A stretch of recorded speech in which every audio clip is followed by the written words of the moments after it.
বাংলাদেশ সংখ্যাগরিষ্ঠ কৃষক গোষ্ঠীকে সংগঠিত করার লক্ষ্যে বাংলাদেশে ৩ মাসব্যাপী ইউনিয়ন পর্যায়ে কৃষক সমাবেশের অংশ হিসেবে মুন্সিগঞ্জ জেলা টঙ্গিবাড়ী উপজেলার বেতকা ইউনিয়ন কৃষক দলের উদ্যোগে কৃষক সমাবেশ অনুষ্ঠিত হয়েছে। স্টাফ রিপোর্টার মোহাম্মদ নাসির উদ্দিন জানান, মুন্সিগঞ্জ টঙ্গিবাড়ী উপজেলার বেতকা ইউনিয়ন বেতকা বাজার ব্যাংক এশিয়া প্রাঙ্গণে বুধবার বিকেলে কৃষক দলের এক বিশাল কৃষক সমাবেশ পালিত হয়েছে।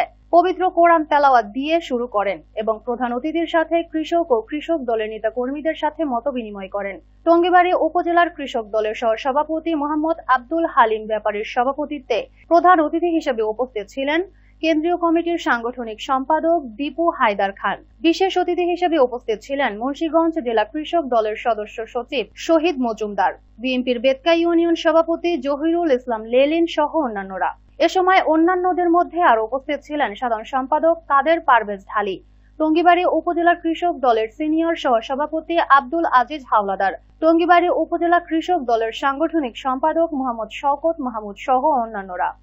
এই সমস্ত কৃষি উপকরণ, সার, ডিজেল, বিদ্যুৎ সহ বীজ সহ যা যা উপকরণ আছে, এই কৃষক যাতে ন্যায্য মূল্যে পায় এবং সেটা তার হাতের নাগালের মধ্যে থাকে, তার নিশ্চয়তা দিয়ে যাচ্ছে। কৃষক যদি কৃষি উপকরণ সহজ মূল্যে না পায়, তাহলে তিনি তো কৃষি পণ্য উৎপন্ন করতে পারবেন না, সেটা তো বাজারের হাতের নাগালের বাইরে থাকবে। তাই প্রথম কাজটাই হতে হবে কৃষি উপকরণ সেটা কৃষকের হাতের নাগালের মধ্যে দেওয়া।